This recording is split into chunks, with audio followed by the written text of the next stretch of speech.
क्षेम निवास छिमाधुवनी बिन। क्रोध पिशाच उरै न टरै गौ। कोमल भाव उपाव विनाय। मान महामद कौन हरै गौ। आर्जव सार कुठार बिना छल। बेल निकंदन कौन करे गौ। तोष शिरोमणि मंत्र पढ़े बिन। लोभ फनी विच क्यों उतरे गो। क्या है, बहुत जबरदस्त है। देखो इतनी जबरदस्त वो उन्होंने क्या कहते हैं कंपैरेटिव स्टडी की है। पर्सोनिफिकेशन कहते हैं ना जिसको इंग्लिश में, ग्रामेटिकल भाषा में कंपैरिजन किया जा रहा है। क्षेम निवास छिमाधुवनी बिन। क्रोध पिशाच उरै न टरे गो। कह रहे क्रोध रूपी पिशाच, क्रोध रूपी पिशाच कैसे उतरेगा। कह रहे क्षेम निवास छिमाधुवनी बिन। कह रहे एक छिमा रूपी धुआं है, उस धुएं के बिना क्रोध रूपी पिशाच उतरेगा ही नहीं। समझ में आया। एक दूसरा, कोमल भाव उपाव विनाय। मान महामद कौन हरे गो।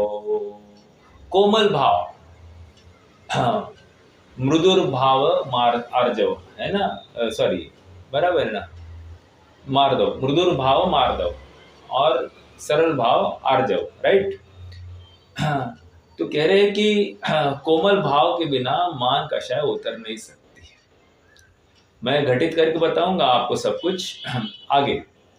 आर्जव सार कुठार बिनाय छल। क्या, आर्जव सार कुठार बिना छल। बेल निकंदन कौन करे गो। छल रूपी बेल आर्जव रूपी तीक्ष्ण कुल्हाड़ी के बिना नहीं कटेगा। क्या कह रहे हैं, आर्जव सार कुठार बिना छल। बेल निकंदन कौन करे गो। अर्थात आर्जव रूपी तीक्ष्ण कुल्हाड़ी के बिना यह छल रूपी कषाय नहीं उतरेगी। आगे लास्ट, तोष शिरोमणि मंत्र पढ़े बिन। तोष संतोष, राइट। संतोष रूपी शिरोमणि, क्या उपमा दी है, शिरोमणि। तोष शिरोमणि मंत्र पढ़े बिन। लोभ फनी विष क्यों उतरे गो। कह रहे हैं लोभ रूपी विषैला सर्प का जहर कब उतरेगा। कह रहे संतोष रूपी महामंत्र का जाप करेगा तो अपने आप वो उतर जाएगा। तात्पर्य क्या है, तात्पर्य यह है कि क्रोध मान माया लोभ ये कषाय जो है ना, उनका अभाव करने का एकमात्र उपाय अपने जीवन में सम्यक तो प्रकट करना है। अर्थात जब सम्यक तो प्रकट हो जाता है तो अपने क्षमा स्वभावी आत्मा, अपने मार्दव स्वभावी आत्मा, आर्जव स्वभावी आत्मा, अपने संतोष का महान कंद ऐसे आत्मा का निर्णय हो गया होता है। ये निर्णय किए बिना सम्यक तो प्रकट ही नहीं होता। मैं ऐसा हूँ इसलिए पर्याय में ऐसा होऊंगा। समझ में आ रहा है क्या। जिसको ये विश्वास ही नहीं है कि मैं ऐसा हूँ, मैं कर सकता हूँ, मैं ऐसा बन सकता हूँ, वो आगे बनेगा कैसे। समझ में आ रहा है। तो हर कार्य के लिए मेहनत तो जरूरी है। जैसे किसी को गायक बनना है, गायक बनने के लिए खाली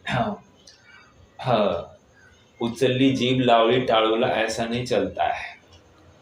कोई कितना भी मधुर स्वर में गाने का, कोकिला स्वर के में गाने का प्रयास करे, कोयल की स्वर में गाने का प्रयास करे और फटा हुआ आवाज निकाले, इसका मतलब वो सुंदर गायक नहीं बनता। गायक बनने के लिए रियाज आवश्यक है, प्रयास प्रयास। और वो मान लो मुझे एक आध दिन परफॉर्मेंस देना है, लेकिन उस परफॉर्मेंस देने के लिए मुझे सालों की तपस्या करनी पड़ती है। तपस्या मतलब मालूम है, जैसे लता मंगेशकर थी, है ना, अभी 92 साल की उम्र में भी वो रियाज करती थी डेली, और उनका जीवन सात्विक ही रहता है। क्या खाना क्या पीना सब बहुत संयम वाला जीवन होता है, ऐसा कुछ भी नहीं चलता है। मुझे क्या कहना है, एक लौकिक उपलब्धि के पीछे भी कितनी तपस्या होती है ये आप देख रहे हैं। क्रिकेटर है, कोई फुटबॉल प्लेयर है, हर किसी को ले लीजिए, अपने अपने फील्ड में जो नामांकित है, एक बात नक्की है, वो प्रैक्टिस अर्थात रियाज, उसकी फील्ड से रिलेटेड जो कोई प्रयास होता है, उसकी प्रैक्टिस हुए बिना वो अच्छे से परफॉर्म नहीं कर सकता। जब लोक में ही सब ऐसी व्यवस्थाएं हैं, तो मोक्ष मार्ग उससे उसका अपवाद कैसे हो सकता है। मोक्ष मार्ग में इस जीव को भेद विज्ञान करना है कि नहीं करना है, करना है। तो भेद विज्ञान की प्रैक्टिस कब करनी जी साहब? अरे प्रत्येक समय में प्रैक्टिस की जाएगी, तब जाकर परफॉर्मेंस किसी एक आध दिन अनेक बार परफॉर्मेंस करने जाएगा, वहां पर भी फेल होगा, ये भी होगा, लेकिन पास वो तभी होगा जब वो डेली रियाज, निरंतर रियाज करता होगा, अर्थात भेद विज्ञान का अभ्यास करता होगा। समझ में आ रहा है इतनी बात क्यों कर रहा हूँ? अभी जो कलश चलने वाला है ना, उस कलश में यही भाव भरा है, इसलिए थोड़ा सा भूमिका के रूप में यही खड़ा किया। पहले 13वीं गाथा और फिर 8वां कलश, दोनों की पाठ करेंगे। 7वां भी करना है तो 7वां भी कर लेंगे, 6वां 7वां कर लेते हैं। एक 6वां, एकत्वे नियतस्य शुद्ध नयतो व्याप्तुर्यदस्यात्मनः पूर्ण ज्ञान घनस्य दर्शनमिह द्रव्यांतरेभ्य पृथक् सम्यग् दर्शनमेतदेव सम्यग् दर्शनमेतदेव नियमात् आत्मा च तावानयम् तन्मुक्त्वा नवतत्त्वसन्ततिमिमाम् मात्मायमेकोऽस्तु न। शुद्ध स्वरूप का ज्ञान, श्रद्धा और आचरण होने के बाद अशुद्ध कुछ भी प्रयोजनकारी नहीं है, ये तो पहले समझ लिया था। लेकिन 6वीं कलश में ये कह रहे हैं कि हमको इस नव तत्व की संतति को प्राप्त होते हुए आत्म वस्तु, अब उससे मुक्त होने की वांछा है। और वो कैसे होती है? एकमात्र सम्यक दर्शन के बल पर। ठीक है, आत्मा का दर्शन, सो सम्यक दर्शन। और वो कैसे होता है? उस नव तत्व की संतति को प्राप्त होते हुए आत्मा को, आत्मा में से अपने ज्ञायक भाव को पृथक करके देखना। बस ये हो गया 7वां कलश। आगे, अत शुद्ध नयायत्तम प्रत्यक ज्योतिश्चकास्ति तत् नवतत्वगतत्वेपि यदेकत्वं न मुंचति। फिर से नव तत्व को प्राप्त होता हुआ भी एकत्व को नहीं छोड़ता, एकत्व को न छोड़ते हुए भी नव तत्व को प्राप्त होता है। यही स्याद्वाद है, ऐसी वस्तु है। वस्तु कैसी भी हो, हमको हमारा प्रयोजन साधते आना चाहिए। ठीक है, मैं एक बहुत बढ़िया उदाहरण देता हूँ, फिर 8वें कलश में आ जाता हूँ, जो 8वें कलश के लिए भी लागू होता है। मान लो कोई टीचर है, ठीक है, टीचर क्लास में बच्चों को पढ़ा रहा है, सभी बच्चे सेम यूनिफॉर्म में हैं, बराबर, सभी बच्चे एक ही नोटबुक, मतलब एक ही प्रकार की नोटबुक है, वही खोल कर बैठे हैं, एक ही विषय पढ़ाया जा रहा है, बराबर। योग से उन बच्चों में इस टीचर का अपना बच्चा भी है। अब सभी बच्चों के प्रति उस टीचर का क्या, हाँ, क्या नजरिया है। सभी बच्चे, ये बच्चे और मैं शिक्षक, यही है कि नहीं? बिल्कुल है। एक दृष्टि तो ये कह रही है। अब वो किसी हर बच्चे के ऊपर पृथक पृथक रूप से उसकी दृष्टि जा रही है। जिस समय में उसको अपने बच्चे पर दृष्टि जा रही है, उस समय में उस टीचर की क्या धारणा है? प्रश्न है, उस टीचर की क्या धारणा है? उन समस्त बच्चों में भी वो अपने बच्चे को उन बच्चों से पृथक देखता है कि नहीं देखता है? कितना भी निष्प्रिय टीचर हो, इतना तो देखेगा कि नहीं, ये अपना बच्चा, ये देखेगा कि नहीं देखेगा। वो क्या करता है, अपने बच्चे को अधिक पढ़ाता है, नहीं पढ़ाता है, मैं इसकी बात नहीं कर रहा हूं। मात्र बच्चे को जब देखता है, उस समय में वो अपने बच्चे को अलग देखता है कि नहीं देखता है? सभी बच्चे हैं, लेकिन सभी बच्चों में अपना बच्चा जब दिखता है, उसकी ओर उसकी दृष्टि कैसी है? अपना बच्चा है, इस रूप में है कि नहीं है? अर्थात इस समस्त क्लास में व्याप्त हुई इस जो दृष्टि है, उसमें से जो अपनी वस्तु है उसको ज्यादा आकर्षित होती है कि नहीं? समझ में आया? एक उदाहरण, ठीक है, और मैं उदाहरण दूंगा, लेकिन पहला उदाहरण तो हो गया। ये क्यों हुआ? नव तत्वों में व्याप्त वो चैतन्य ज्योति, प्रत्यक ज्योति, समझ में आ रहा है? ये चैतन्य ज्योति, पृथक ज्योति जो मुझे अनुभूत होती है, उसकी बात चल रही है। और वो मुझे कैसे अनुभूत होती है? ज्ञायक रूप से ज्ञात होती है। समझ में आ रहा है? देखो अब यहां पर अगला 8वां छंद, आप सबको ज्ञात है। चलो 13वां गाथा भी पढ़ लेते और फिर 8वां कलश। भूदत्थेणाभिगदा जीवा जीवाय पूर्णपावं च आसव संवरणिज्जर बंधो मुखोय सम्मत्तम्। भूदत्थेणाभिगदा, भूतार्थ न से जाने हुए। क्या जाना? नौ तत्व, जीव अजीव, पुण्य पाप, आश्रव, संवर, निर्जरा, बंध, मोक्ष, इनको भूतार्थ न से जो जानता है वह दृष्टि सम्यक है। और भूतार्थ न से जानना मतलब इनको इन रूप जानना ही नहीं। अर्थात जीव अजीव, पुण्य पाप, आश्रव, संवर, निर्जरा, बंध, मोक्ष को इन रूप अर्थात उन रूप जानना ही नहीं, उनको मात्र ज्ञायक रूप जानना। समझ में आया? कैसे जानना? ज्ञायक रूप जानना, एक रूप जानना, प्रत्यक ज्योति रूप जानना, पृथक ज्योति। समझ में आया? आगे अब 8वां कलश, आ जाइए, पेज नंबर है 38।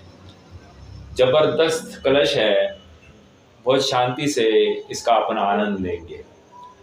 चिरमिति नवतत्व छन्नमुन्नीयमानं कनकमिव निमग्नं वर्णमाला कलापे अथ सतत विविक्तं दृश्यतामेकरूपम् प्रतिपदमिदमात्म ज्योतिरुद्योतमानम्। प्रतिपदमिदमात्म ज्योतिरुद्योतमानम्। प्रतिपदमिदमात्म आत्म ज्योतिरुद्योतमानम्। उद्योतम आ गया क्या? अर्थात प्रतिपद, पल पल में क्या? आत्मज्योति, इद इद आत्मज्योति उद्योतम। अरे भाई साहब, कह रहे प्रति पल पल में ये आत्मज्योति उद्योत को प्राप्त हो रही है। अरे चाहे बेहोशी की अवस्था क्यों न हो, ये आत्मज्योति उद्योत को प्राप्त हो रही है। अरे चाहे वो निद्रा की अवस्था क्यों न हो, आत्मज्योति उद्योत को प्राप्त हो रही है। ये समझा रहे हैं। मैं क्रोध कर रहा हूँ, मान कर रहा हूँ, माया कर रहा हूँ, लोभ कर रहा हूँ, उस समय में यह आत्मज्योति उद्योत को प्राप्त हो रही है। उस समय में समझ में आ रहा, ये ज्ञान किसने कराया? किसने कराया? इस तीर्थ नहीं तो कराया ना। तीर्थ मतलब उपदेश। ये जो जिनवानी है इसी को तीर्थ कह रहे हैं ना। इसी ने तो ज्ञान कराया। नहीं तो मैं कहाँ भटक रहा था, कहाँ विषयों में रुल रहा था। मैं कभी भोजन में अपना आत्मा ढूंढता था, अर्थात ये भोजन से ही मेरा जीवन चलेगा ऐसा मानता था। कभी स्त्री पुत्र आदि में अपना जीवन देखता था, कभी घर के होने ना होने में मैं अपना जीवन देखता था। आज मुझे पता चला ये सब तो वही तत्व है, ये मैं हुई नहीं। कह रहे हैं ये आत्मज्योति जो है, जो निरंतर जो इन भावों में पाई जाती है, उत्पन्न होने वाले भाव, ये अच्छा ये बुरा ऐसा जानन भाव में, राग द्वेष करते हुए भाव में जो आत्मज्योति पाई जा रही है ना, वो आत्मज्योति निरंतर पाई जा रही है और वो मैं हूँ, ऐसा यहाँ पर बताया जा रहा है। ठीक है, देखो पढ़ते हैं। देखो, चिरम इति। चिरम मतलब क्या? चिरम मतलब एक शब्द है चीर और एक है चिर। क्या फर्क है? थोड़ा सा ची बड़ी होगी और यहां पर छोटी ची है। क्या फर्क है दोनों में?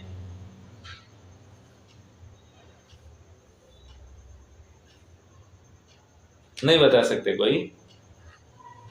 देखो, अरे वो तो मैं ही बता रहा हूँ ना। ह्रस्व और दीर्घ। दीर्घ एक बड़ी मतलब दीर्घ और छोटी मतलब ह्रस्व, ये तो मैं कह ही रहा हूँ। बट मैं ये पूछ रहा हूँ, शब्द का अर्थ बदल रहा है कि नहीं बदल रहा है? और बदल रहा है तो क्या अर्थ निकलता है?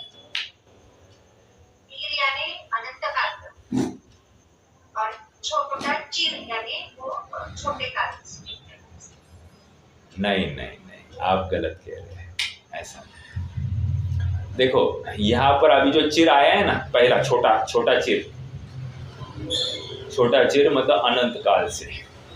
ठीक है, अनादि से, चिरकाल से। चिरकाल से मतलब अनादि काल से यही चला आ रहा है एक। ठीक है, और जो बड़ा चीर है ना, बड़ा चीर, द्रौपदी प्रति चीर बढ़ायो।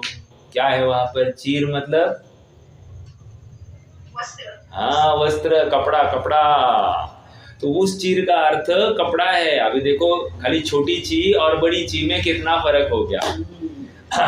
हम इसलिए जब शब्द उच्चारण करते हैं ना, चीरमिति, चीरमिति करेंगे, वो कपड़े की ओर उसका संकेत जाएगा। और छोटी ची करेंगे तो फिर अनादि काल से क्या होते आया है, ये अपनी दास्तान बता रहे। देखो अब आ जाएगी फिर से। चिरमिति नव तत्व छन्नमुन्नीयमानम। अनादि काल से ये नव तत्व रूप होता आया है। ठीक है, हाँ, एक मिनट, अपन इसका संस्कृत भी देख लेते हैं साथ साथ। चिरम नव तत्व छन्नम इदम आत्मज्योति। हाँ, कह रहे हैं चिरमिति नव। चिरमिति का अर्थ यहाँ पर नहीं दिया इन्होंने, बहुत समय से छिपी हुई। अच्छा, ये कह रहे चिरमिति मतलब बहुत काल से। अपन ने क्या लिया? अनादि से। अरे फैक्ट है। हाँ, नवतत्वम, ये नव तत्वों में क्या हो गया? छन्न, उच्छन्नम, उन्नीयमानम। उच्छन्नम मतलब क्या? उच्छन्नम मतलब छिपी है। उच्छन्नम नहीं, छन्नम, आई एम सॉरी, मैं संस्कृत थोड़ा सा गलत बोल गया। छन्नम मतलब छिपा है। और उन्नीयमानम मतलब क्या? प्रकट करता है। अभी कौन प्रकट करता है ये बाद में देखेंगे, लेकिन क्या कह रहे हैं? अनादिकाल से नव तत्वों में छिपी है। कौन छिपा है? आत्मज्योति। समझ में आया? आत्मज्योति छिपी है, ठीक है। हाँ, और वो प्रकट कब कैसे हो गई? उन्यमानम, और उसको प्रकट कर दिया। किसको? आत्मज्योति को। आत्मज्योति को प्रकट कर दिया, ठीक है। हाँ, उसको प्रकट कर दिया। किसने कर दिया? कह रहे हैं यहाँ पर, हाँ एक मिनट ना, उन्यमानम, इन्होंने उसी में ले लिया। शुद्ध नय ने उसको प्रकट कर दिया। अभी शुद्ध नय ये शब्द ही नहीं था, शुद्ध नय ये शब्द ही नहीं आया है, बराबर। और फिर भी कह दिया कि शुद्ध नय ने उसको प्रकट कर दिया। ये शब्द कहाँ से लिया? ऊपर से लिया। छठवें कलश में शुद्ध नय डाला, सातवें कलश में शुद्ध नय डाला। तो आप यहाँ गाथा कलश में आया ना, इस प्रकार लिखा कि नहीं? कहाँ लिखा? देखो श्लोकार्थ में, इति, इस प्रकार। इस प्रकार मतलब पहले जो कहा था ना उसको जोड़कर आगे कंसीडर करना, ठीक है। तो शुद्ध नय ने इसको प्रकट किया है, ये हम शुद्ध नय ये शब्द हमने ऊपर से लिया, ठीक है, ओके। तो क्या कह रहे हैं? ये छिपी हुई नव तत्वों में छिपी हुई जो चैतन्य ज्योति है, आत्म ज्योति है, उसको प्रकट कर दिया, उसका विमोचन कर दिया। किसने? उस शुद्ध नय ने। समझ में आया? देखो शुद्ध नय ने कितना बड़ा काम किया है, हमको आज तक निरंतर दिखाई दे रहा है ना, कि मैं बच्चा, मैं युवा, मैं बूढ़ा, मैं तरुण, जो कुछ है दिखाई दे रहा है कि नहीं? मैं मनुष्य, मैं तिर्यंच, मैं नारकी, मैं देव, आदि आदि दिखाई दे रहा है कि नहीं? सब अवस्था को देख रहा है ना, अर्थात नौ तत्वों को प्राप्त हो रहा है कि ये मुझे खबर है कि नहीं? बद्दी खबर है। हम कहते हैं कि नहीं पंच परावर्तन रूप संसार, पंच परावर्तन में हमको दिख रहा है कि नहीं अपना ट्रांजिशन हो रहा है, एक शरीर से दूसरा शरीर, दूसरे शरीर तीसरा, उसमें जो एक शरीर से दूसरे शरीर में जाता है, जो दूसरे शरीर से तीसरे शरीर में गया, जो तीसरे शरीर से चौथे शरीर में गया, वो जो था ना, वो कंटिन्यूटी थी कि नहीं थी? वो जो गया ना, वो क्या था? वही तो उसी को प्रकट किया। देखो मनुष्य अवस्था मुझे इमीडिएटली प्रकट है, लेकिन इस मनुष्य अवस्था में ये जीवत्व मुझे स्वीकार हो रहा है कि नहीं हो रहा है? बात वो चल रही है। और कह रहे हैं, भले ही हम ऊपरी कह रहे हैं ना, हाँ हम जीव है ना, क्या हमको, अरे इसमें कोई शक है क्या मैं जीव हूं? हमको ऐसा लगता भी नहीं है। क्यों? अगर ऐसा शक नहीं होता, मतलब हमको शंका नहीं होती, तो हम अन्य जीवों की हिंसा करते हुए नहीं दिखाई देते, या अन्य जीवों की हिंसा में हमको बहुत खबरदारी रखते, हम विवेक रखते, लेकिन नहीं ना हो रहा है। इसका मतलब मुझे जीव दया नहीं है, अर्थात मैं अपने आप को जीव नहीं देख रहा हूँ। खत्म, इतनी सी बात है, इतना सरल उपाय है। मैं मान लो मुझे एक कपड़ा धोना है, मैं एक बाल्टी भर पानी में उसको हिलोरता हूँ और उसको ये करता हूँ और पूरा पानी उंडेल देता हूँ। क्या है इसका मतलब? इसका मतलब ये है कि मैं स्वयं को जीव नहीं देख रहा हूँ। क्यों? क्योंकि मैं एक बूंद राशि में, एक बूंद जितने पानी में असंख्य जीव राशि है, और मैंने बाल्टियों की बाल्टियां उंडेल दी है। ये किसका परिचायक है? मेरे अविवेक का परिचायक है कि नहीं? मेरा सारा जीवन समाधिमय होगा, तब मेरा अंतिम काल समाधि रूप हो जाएगा। प्रैक्टिस जीवन भर करनी पड़ेगी इस समाधि की, तब जाकर अंत समय में समाधि मरण होगा। मैं बारंबार इसी के ऊपर फोकस कर रहा हूँ। क्यों? हमको लगता है डायरेक्ट गया ग्राउंड पर और मार दिया छक्का, हो जाएगा काम अपना, डोंट वरी। ऐसा नहीं है भाई, ऐसा नहीं है। परसों दिन भी बहन ने पूछा था ना कि हमको किसी को सुनाना चाहिए कि नहीं सुनाना चाहिए। अरे जिसने जीवन भर सुना नहीं, उसको अंतिम समय में उसका भाव भाषण भी नहीं होगा। भाव भाषण उसी को होगा जिसने जीवन भर सुना है। और सुनने वाले का होगा ये नहीं कह रहा हूं, जिसका होगा कदाचित इसी का होगा। जिसको, अरे हम डेली नमोकार मंत्र का पाठ करते हैं। मेरा प्रश्न है आप सबको, णमोकार मंत्र का भाव भाषण होता है कि नहीं होता है? मैं आपको जस्ट एक पूछ लूं, णमोकार मंत्र का भाव भाषण के नाम पर हमको क्या होता है? कोई कुछ बता सकता है क्या? नहीं, एकदम बहुत क्या कहा? अच्छा मैं भटकने वालों की बात नहीं कर रहा हूँ, अटकने वालों की बात कर रहा हूँ। चलो ठीक है, मतलब एक आपका तो कहना है कि माला फेरने से उपयोग भटक रहा है, ठीक है, एक बात तो ये हो गई। कदाचित किसका मन लग रहा है, हाँ, मैं आपकी बात नहीं कर रहा हूँ, अपने यहाँ पर कदाचित णमोकार मंत्र की थोड़ी सी महिमा कम है, ऐसा मुझे लगता है। हाँ, श्वेतांबरों में ना महिमा मतलब बहुत उनकी तो मतलब उनके महाराज पहले णमोकार, कोई आ गया मिलने णमोकार मंत्र का नियम ले लो, मतलब वो उसी के साथ में चालू करवा देते हैं। अरे लेकिन णमोकार मंत्र के जो पद है, वे पद में स्थित जो जीव है वो किस भूमिका में क्या कर रहे हैं इसकी खबर नहीं है, और हम जबरन उनकी माला के माला और काउंटर लगते 1 लाख 2 लाख 3 लाख मंत्र फेरे, 4 लाख मंत्र फेरे, क्या चल रहा है ये? जिसका भाव भाषण ही नहीं उसका फल कैसे मिलेगा? समझ में आ रहा है? मुझे इतना ही कहना है। अरे णमोकार मंत्र भी कहा, जो प्रथमाणी में आया ना, कान में णमोकार मंत्र कह दिया और डायरेक्ट स्वर्ग, इसके कान में कह दिया उसको भी स्वर्ग, अरे धड़ाधड़ चालू हो गए, तो सामने सबने णमोकार मंत्र की माला ही चालू कर दी। ऐसा नहीं है, परिणाम विशुद्ध हुए बिना तुम्हारा मंत्र कुछ भी कार्यकारी नहीं है। सामने वाले के परिणाम विशुद्ध होने ही चाहिए, अर्थात वो अपने शरीर से पृथक अपनी आत्मा का निर्णय करता हुआ ही होना चाहिए। ये बात 100% सत्य है। अरे णमोकार मंत्र मतलब क्या, और कुछ नहीं, आत्मा की उपासना करो ये कह रहे हैं। णमोकार मंत्र मतलब पंच परमेष्टि की नमस्कार करो ये नहीं कह रहे हैं, आत्मा की उपासना करो ये कह रहे हैं। इतना सरल भाव हमको उस णमोकार मंत्र से निकालने आ गया तो हमारा णमोकार मंत्र का उच्चारण सार्थक हो गया। समझ में आ रहा है क्या? लेकिन जीव को इतना कॉम्प्लेक्स करके रख दिया है सारी व्यवस्था। णमोकार मंत्र से ताले खुल जाएंगे, ये खुल जाएगा, वो खुल जाएगा, चमत्कार हो जाएंगे, सबको चमत्कार खिलाते हैं। क्या कराएंगे? पानी पियो, उसमें णमोकार मंत्र का मंत्रित करो और वो पी लो, रोग नाश हो जाएंगे। लो एंट्री, एंजॉय करो ना साहब।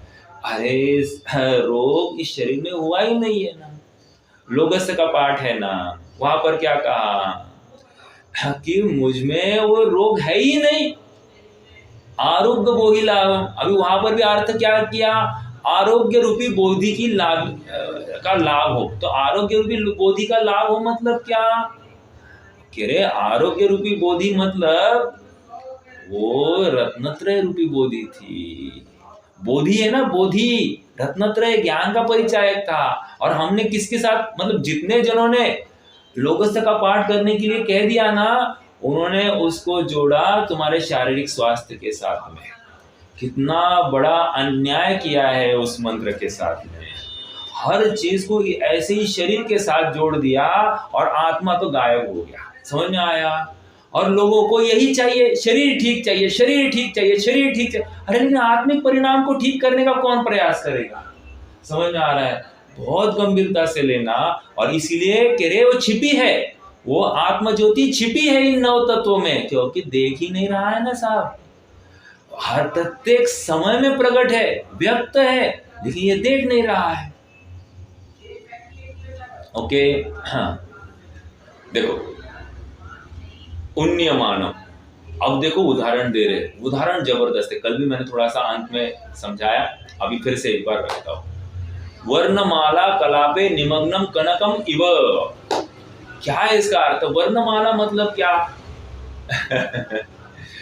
देखो वर्णमाला 2 प्रकार की होती है। जैसे भक्तामर में भी वर्ण का ही कुछ शब्द है, वो अंतिम छंद में, वह वर्ण का अर्थ तुम्हारे अक्षर, अनेक वर्णों को जोड़कर मैंने यह भक्तामर रूपी स्तोत्र लिखा है, ठीक है? वो वर्ण अलग है। यहाँ पर वर्णमाला मतलब कलर, कलर देखो एक ही शब्द है वर्ण, लेकिन एक वर्ण का अर्थ उन वर्णों को जोड़कर शब्द बने, शब्दों को जोड़कर स्तोत्र बना, ये कहना था। और यहाँ पर वर्णमाला का अर्थ अलग अलग कलर्स, ठीक है। अब क्या कलर्स कह रहे, मेरे पास स्वर्ण पाषाण है, ठीक है। स्वर्ण पाषाण मतलब अरे खदान से जो निकला हुआ सोना है ना, उसको स्वर्ण पाषाण कहते हैं। क्या नाम दिया जा रहा है, स्वर्ण पाषाण। उसको ये नहीं कह रहे हैं खराब सोना या मिलावटी सोना, ऐसा नाम नहीं दिया जा रहा है, स्वर्ण पाषाण यही नाम दिया जा रहा है, ओके। और कहो तो मालूम है क्या, एग्जाम्पल के लिए 1000 किलो सोना, 1000 किलो स्वर्ण पाषाण जब गलाएंगे उसमें से 1 तोला सोना मिलेगा, 10 ग्राम। 10 ग्राम सोना किस में से मिलता है, 1000 किलो मिट्टी में से 10 ग्राम सोना मिलता है। समझ में आया, तो उसको भी स्वर्ण पाषाण कहा है, ठीक है। एक उस स्वर्ण पाषाण को लैबोरेटरी में लाया और हमने उसको ताव दिया, ताव देना चालू किया। अब जो ताव दे रहा है ना, वो क्या कर रहा है मालूम है, वो नीचे सोने के पास में नहीं देख रहा है, सोना का अपनी अग्नि चल रही है, चल रही है, चल रही है। वो ना ऊपर जो धुआं आ रहा है ना, धुएं का जो वर्ण है ना, उस वर्ण को देख रहा है। समझ में आया। और उस वर्ण को देखकर कह रहा है ये सोना इतना कैरेट का हो गया है, मान लो 18 कैरेट का, फिर कहेगा 20 कैरेट का, फिर कहेगा 22 कैरेट का, और फिर एक बार एक विशिष्ट धुआं आ गया, वो कहेगा 24 कैरेट का होगा। वो धुएं को देख रहा है, सोने को देख ही नहीं रहा है। समझ में आया। हाँ, अब मेरा प्रश्न है, उसने जो अनेक प्रकार के वर्ण देखे, उसमें उसको क्या दिखाई दे रहा है। प्रश्न आपसे, उदाहरण को लेकर हम सिद्धांत की तरफ जाएंगे। अनेक प्रकार के वर्ण देखे उस धुएं के, सोने में से निकलने वाले धुएं के, उन वर्णों में वो क्या देख रहा है।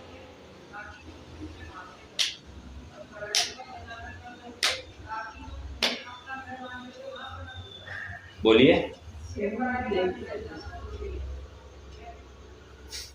अरे उन सभी वर्णों में वो सोना ही देख रहा है, नहीं तो ये नहीं कहता कि ये 22 कैरेट वाला है, ये 23 कैरेट वाला है, ये 18 कैरेट वाला है, ये नहीं कहता।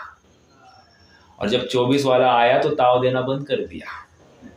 क्यों, उसको जो प्रयोजन भूत था वो प्राप्त हो गया है, अब क्यों ताव देगा। जिस हेतु से उसको ताव देना चालू किया था, उस प्रयोजन की सिद्धि हो गई है, हो गया काम।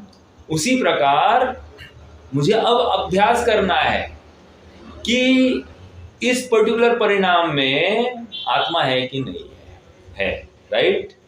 तो आत्मा है, वो है किस रूप में है, क्रोध रूप होगा, लोभ रूप होगा, राग रूप होगा, किसी को इष्ट जानता होगा, किसी को अनिष्ट जानता हुआ होगा, है वो है, जानता जानता जानता, हर जगह पर जानता हुआ है, जानता हुआ है। जितना जानने वाला तत्व है ना, वो प्यूरिटी का सूचक है। और राग करता हुआ, द्वेष करता हुआ, आदि आदि जो है ना, विशेष वो इम्प्यूरिटी का सूचक है। आप कहोगे साहब फिर एक अवस्था जो अरहंत सिद्धा अवस्था है, उसको क्या कहोगे आप। आचार्य ने तो उसको 16वें ताव को प्राप्त हुए सोने के समान कहा है, हम उसको भी इम्प्यूरिटी ही कहेंगे। क्यों, क्योंकि वो क्षणिक है, एक अगले समय में नाश को प्राप्त होने वाला है, कायम रहने वाला नहीं है वो भाव। भले ही प्योर जैसा ही दिख रहा है, लेकिन वो इम्प्योर इसलिए क्योंकि वो नाश को प्राप्त होने वाला है। समझ में आ रहा है क्या। इसलिए 9 तत्वों को प्राप्त हो तो रहा है, लेकिन आधार क्या है, वो प्योरिटी, वो प्योरपना जो कायम है उसमें, इसीलिए तो प्यूरिटी को प्राप्त हो रहा है, पर्याय में प्यूरिटी आ रही है। समझ में आ रहा है? जिसको ये निर्णय नहीं, ये सोना प्यूरिटी को, ये स्वर्ण पाषाण प्यूरिटी को अर्थात मैल से रहित पूरी 100% प्योर अवस्था को प्राप्त होगा, वो उसको ताव देगा ही नहीं। समझ में आ रहा है क्या? निष्कर्ष यहाँ पर कह रहे वर्णमाला के कलाओं में सोने की प्यूरिटी ही देखी, सोना ही देखा जा रहा है। वर्णमाला के कलाओं में सोना देखा जा रहा है। सोना मतलब प्योर सोना, आधा अधूरा सोना नहीं। जब हम कह रहे हैं 22 कैरेट सोना, मतलब जो बची हुई 8% जो इम्प्यूरिटी है,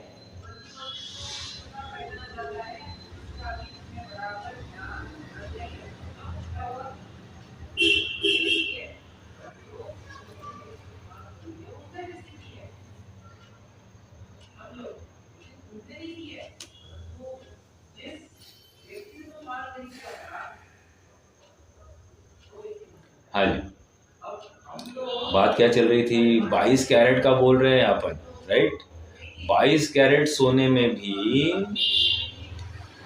22 कैरेट प्योर है और बचा हुआ 8 कैरेट इम्प्योर है, इसीलिए तो ताव दे रहा है। बराबर है कि नहीं? अर्थात उसकी दृष्टि जितना शुद्ध अंश है उसी के ऊपर है कि नहीं है। अगर शुद्ध अंश पर दृष्टि नहीं होती तो ताव नहीं देता, मुझे इतना ही कहना है। बराबर? उसी प्रकार एक साधक जीव की 9 तत्वों में छिपी जो चैतन्य ज्योति है, उसके ऊपर ही दृष्टि निरंतर रहती है। कब तक? जब तक वो ज्ञायकमय या ज्ञायक जैसी स्वयं को अनुभव नहीं करती है, तब तक। समझ में आ रहा है? ऐसा ही होगा। ठीक है, चलिए और आगे बढ़ते हैं। देखो क्या कह रहे हैं? वर्णमाला कलापे निमग्नम कनकम इव, जैसे वर्णों के समूह में छिपे हुए एकाकार स्वर्ण को बाहर निकालते हैं। अत सतत विविक्तम, अत सतत विविक्तम, इसलिए अब हे भव्य जीवो, अब हमको क्या करना? उदाहरण दिया, और जिस शुद्ध ने वो चैतन्य ज्योति, आत्म ज्योति को ढूंढ कर निकाला है, वो कैसी है अब वो बता रहे। अतः इसलिए हे भव्य जीवो सतत विविक्तम, इसे सदा नहीं, अब क्या करना ये बता रहे हैं। वेरी सॉरी, अब क्या करना ये बता रहे हैं।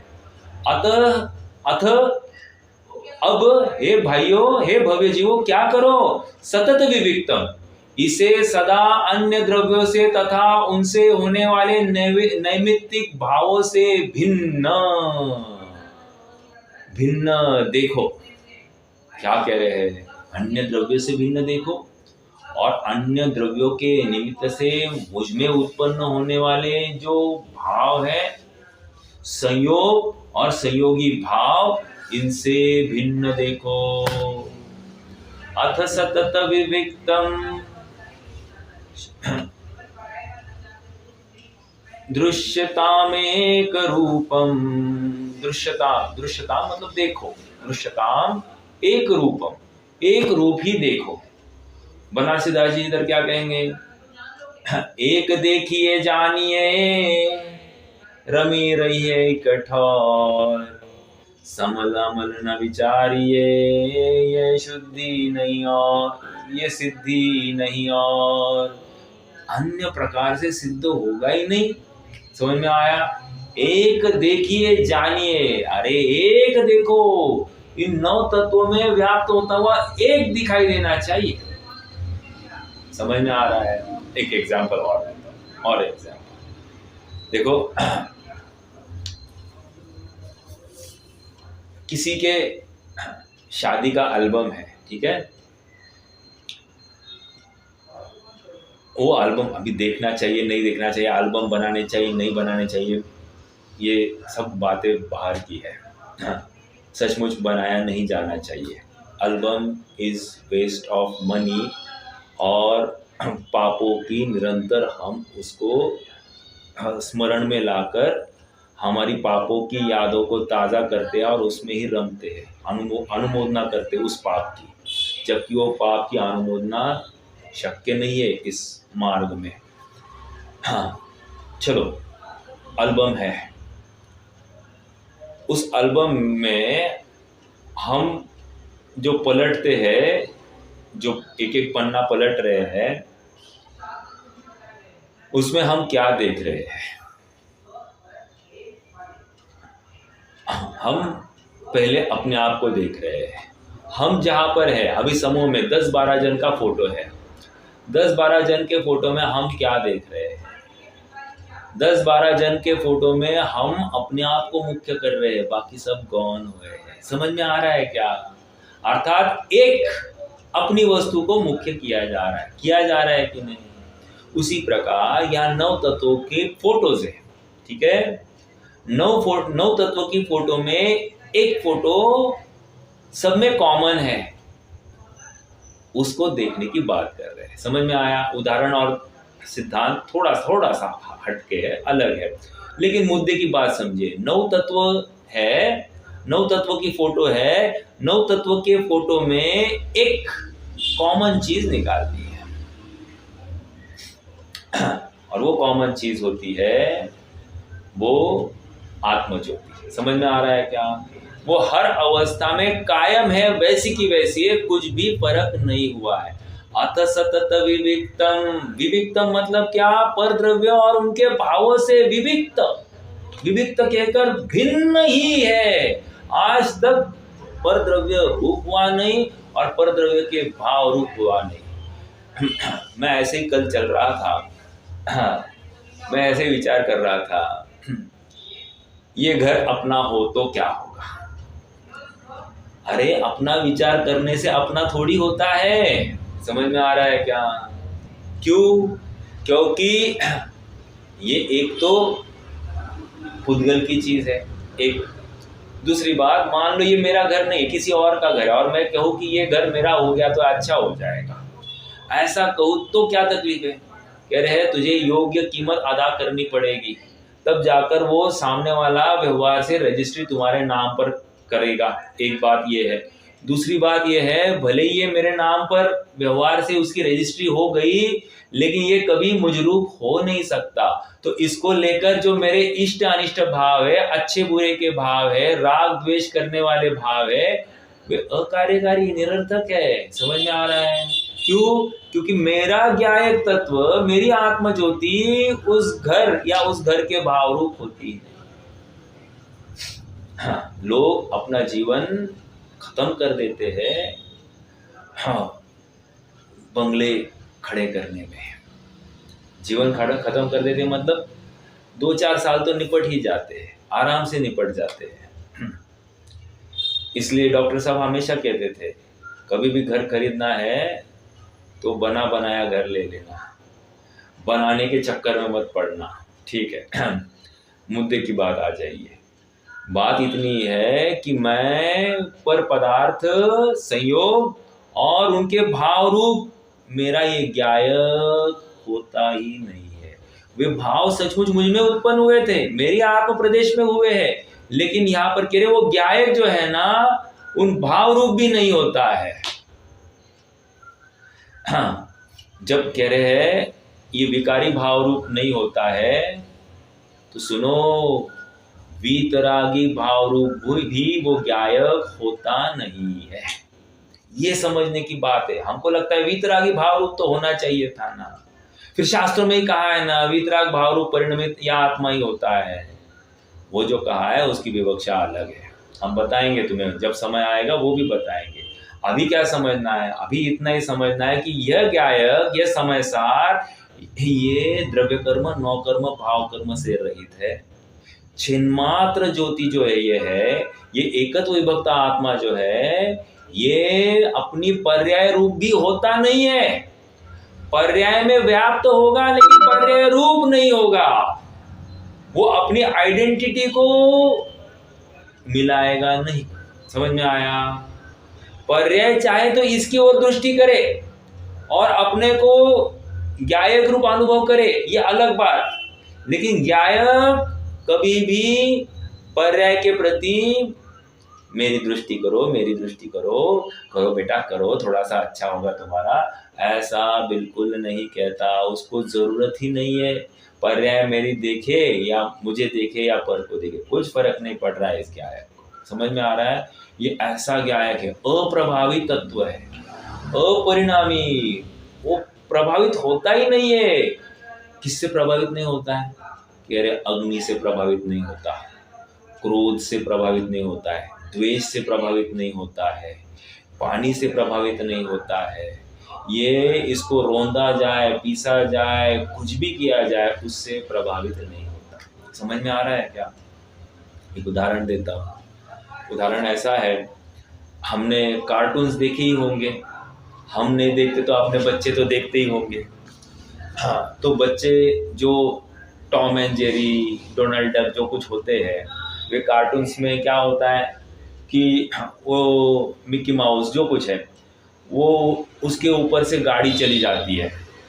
गाड़ी चली जाती है तो एकदम वो जो पात्र होता है एकदम चपटा हो जाता है, रास्ते के साथ में एकदम स्टिकर जैसा चपटा हो जाता है। और जैसे ही गाड़ी आगे निकल गई, ये फिर से खड़ा हो जाता है, झटक देता है स्वयं को, फिर से मूल आकार में आ जाता है। आता है कि नहीं आता है? मान लो उसको किसी पाइप में से डाल दिया जाए, ये पाइप से डाला, उस पाइप से निकाला, तो ऐसा खींचा तना हुआ दिखाई देता है। बाहर आने के बाद वैसे का वैसा फिर से आकार में हो जाता है, पहला जो आकार था। अर्थात वो सदा अप्रभावित तत्व है, ये वहां से दिख रहा है। समझ में आ रहा है क्या? उसी प्रकार मेरी आत्मा घानी में पेली गई, मेरी आत्मा के ऊपर वो लोहे के जलते हुए आभूषण रखे गए, या जलती हुई लकड़ी की पाल मेरे मस्तिष्क पर रखी गई। आत्मा जला नहीं है। समझ में आ रहा है? शरीर को घानी में पेला गया, शरीर पेला गया होगा, आत्मा पेला नहीं गया। पेला भी गया होगा तो बाहर निकलने पर फिर से वही आकार वाला होगा। समझ में आया? आत्मा पानी में बहा दिया गया, बिल्कुल भी भीगा नहीं। आत्मा को हवा से सुखाया गया, आत्मा बिल्कुल सूखा ही नहीं। समझ में आ रहा है क्या? अप्रभावित तत्व है। अथ सतत विविक्तम दृश्यतामेक रूपम। हे भाई, तू ऐसे आत्मा को निरंतर देख। अथ इसलिए, अगर तू सुखी होना चाहता है तो निरंतर निरंतर ऐसे ही आत्मा की दृष्टि कर। कैसे आत्मा के साथ? अरे नव तत्वों में छिपा हुआ जो एक चेतन मात्र है, जो कभी नव तत्व रूप हुआ नहीं है, ऐसे आत्मा को तू देख। समझ में आ रहा है? जो कभी भी जलता नहीं। वो गीता का श्लोक है ना, नैनम छिंदंती मारुत, आता है ना कुछ तो, कि अग्नि उसे जला नहीं सकती, पानी इसे भिगो नहीं सकता, आदि आदि, आत्मा अजर अमर पदार्थ है, ऐसा वे भी एक श्लोक लिखते हैं। मुझे इतना ही समझाना है, वो ज्ञायक स्वभाव है, वो दृष्टि के विषयभूत आत्मा है। आत्मा कितना है जी? आत्मा मात्र उतना नहीं है सचमुच। आत्मा तो प्रमाणात्मक वस्तु है, लेकिन इस समय सार में उस प्रमाणात्मक वस्तु में से मात्र जो गुणगान गाया जा रहा है, उस दृष्टि के विषयभूत आत्मा का, उस समय सार का, जो उस प्रमाण के वस्तु का अंश है, लेकिन वो अंश उस प्रमाण के वस्तु का मुकुटमणि है। इस प्रमाण के वस्तु की जो महिमा है, इस मुकुटमणि की वजह से है। इसीलिए इसके देखने से ही पर्याय में सुख है, और इसके दृष्टि से ओझल होने से ही पर्याय में दुख है।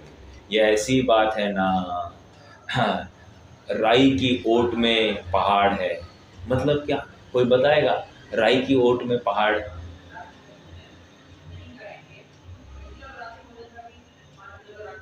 राई की ओट में पहाड़ मतलब क्या? अरे राई की ओट पे पहाड़ मतलब क्या? जब राई का दाना अपनी आंखों के सामने आ जाता है। हाँ बोलिए, बोलिए रोहित भैया। वही बोल रहा था, आंखों के सामने देखा तो और सामने करके दिखता नहीं तो बाहर हाँ, सामने वाला पहाड़ भी होगा, इतना बड़ा पहाड़ भी इस राई के दाने की वजह से दिखाई नहीं देता। समझ में आया?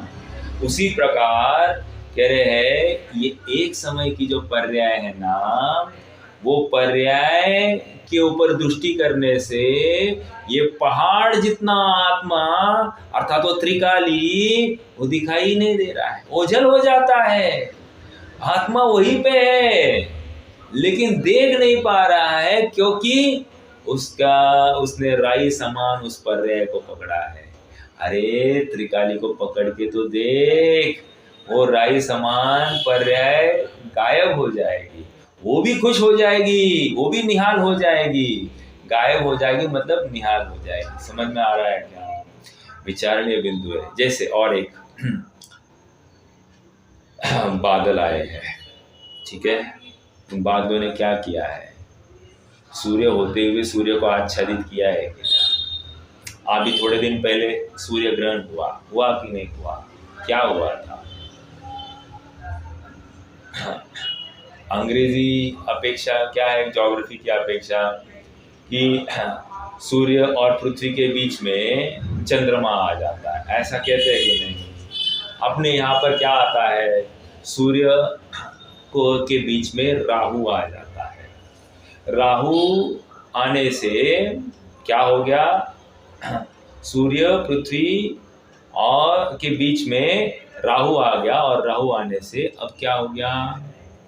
अब सूर्य दिखाई नहीं देता है। तो दिखाई नहीं देता मतलब सूर्य है कि नहीं है? सूर्य है लेकिन उसको ग्रहण लग गया है।